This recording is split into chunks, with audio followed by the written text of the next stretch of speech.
Vice Chairman Brady, thank you very much for your kind accommodation of our voting schedule. I appreciate it. Senator Casey, thank you for leading this hearing, and I want to thank the witnesses as well as the guests who are here today.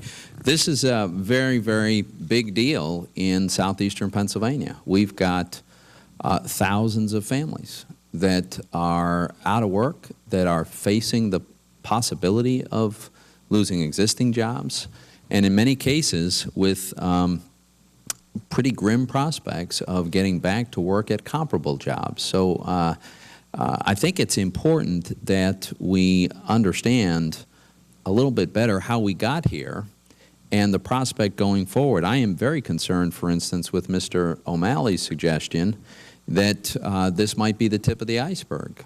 We have currently the hope that a new buyer could come in and operate the Philadelphia refinery.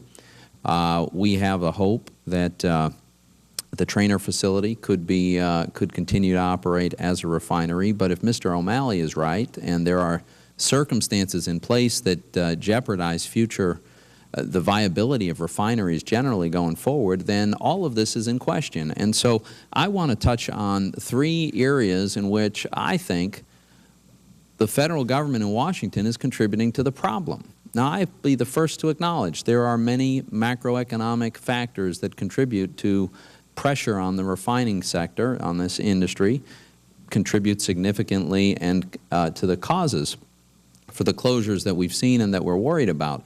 But there are also some factors that we in Washington are responsible for. I want to touch on 3 of them. One is the CAFE standards that we have adopted, which it seems to me unambiguously have the effect of forcing people to buy smaller and lighter and less powerful cars than they would prefer. That diminishes demand for gasoline, and diminished demand has an effect on the refining industry. A second is the ethanol mandates, which I want to dwell on a bit.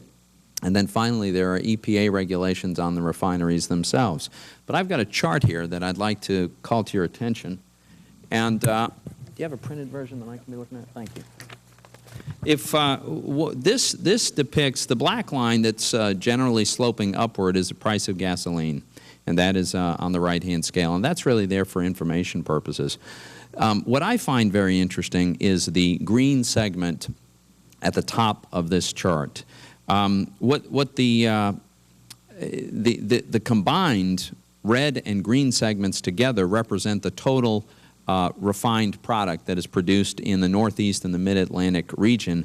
The green section is the ethanol component, which you can see started to expand dramatically from a very, very minimal sliver of a green line prior to 2003 to a very, very big segment of this graph by increasing really through the last decade.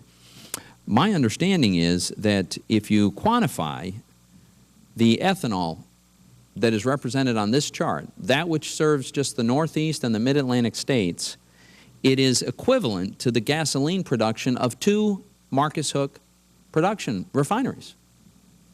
That's a pretty staggering amount, and I think it's an important comparison to think about. And so my question, and I'll direct this first to Mr. O'Malley, but others please feel free to weigh in on this.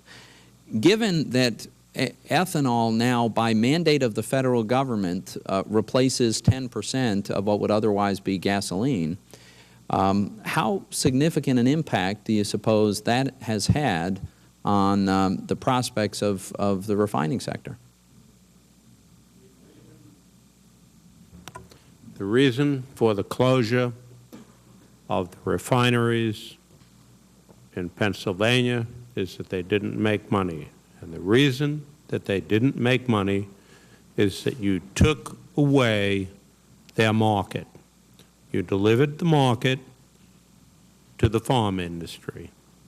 It is not 10%. That is what it should be. But through the administration of the EPA and actions, I must say, of Congress, it has to go above 10%, because in addition to a mandate for 10%, there was a gallonage mandate assigned to the gasoline pool, because the use of gasoline in the United States has fallen off, we now have a mandate that will go up to 12, 13, 14, 15%, and we have a motor industry that says, we can't really deal with that. You're going to injure the engines on cars. And now if you put on top of that the insanity associated with cellulosic fuels, you will ultimately take away another 10 or 15% of this industry. When I say the tip of the iceberg, I chair a company that has 3 refineries. I'm not completely sure that my 3 refineries can continue to operate in the future, and since 2 of them are in the Northeast, we may be in a more difficult situation than you might believe. This is a total mess, and it really does need to be fixed. And the fix, my colleague here on the left, I agreed with basically everything he said, except for one word that he kept putting in: subsidy. Level the playing field. If natural gas is a more efficient fuel in the United States, let's use it as much as we can. If ethanol is a more efficient fuel in the United States, let's use it. But level out the playing field. And when you do level the playing field, you're going to find that that terrible old-fashioned gasoline that we've been putting in our cars for so many years is the most efficient fuel. We've made enormous strides in cleaning it up. Today, gasoline looks nothing like it looked 20 years ago. I have the privilege of being 70 years of age and having worked in this industry forever. You know, I look around at what we produce, and it's a hell of a lot better today than it was before. So, yes, that chart tells the story, only it's going to get much worse. Thank you, Mr. O'Malley. And Mr. Chairman, I see my time has expired, but if it's okay with you, if we could allow the other panelists to respond if they have any comments they'd like to make, I would welcome that. Sure. Yeah, just to echo Mr. O'Malley, you're essentially correct about when you look at future projections of demand for U.S. gasoline, it's flat or declining.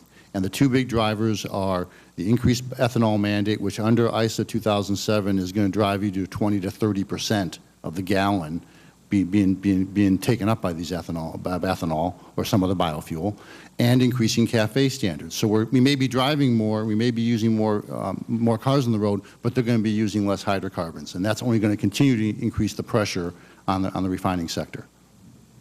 Thank you. Dr. Greenstone. Sure. I would just add, Mr. O'Malley raised the important issue of leveling the playing field, which was the theme of my talk or testimony. I think, you know, the ISA and the renewable fuel standard, in some respects, I think they were efforts to try and level the playing field. I'm not sure everyone would agree that they accomplished that in the fairest or most efficient way. I think what I wanted to just highlight is that leveling the playing field doesn't we got into a world of subsidies for ethanol and other potential replacements for petroleum, I think largely because we don't price the social costs, so that would be the health costs and the carbon costs associated with the use of petroleum. And if we had those, then we would truly have a level playing field, and it would be possible for ethanol and natural gas and whatever the other potential replacements for petroleum are to compete on a level playing field. Of course, if we did that, we'd also have to take into account the higher food prices that we have as a result of using 40% of the corn in gasoline tanks. Senator, I'm not pushing for ethanol or the renewable fuel standard. My only point is that currently that's like a second best policy that I think the country has wandered into, and that's largely driven by the fact that we don't price the negative parts of petroleum currently. Thanks. I just comment on the externalities. Refineries are held to very strict environmental standards, both for the products they make and for the emissions from those refineries. Those are being driven by EPA for health reasons and for other considerations. These refineries have to compete based on those emissions and have produced and have cleaned up their facilities so that our air is much cleaner. We are taking into account those externalities. They're being addressed through environmental regulations and reflected in the fuels we produce and the operations that we run.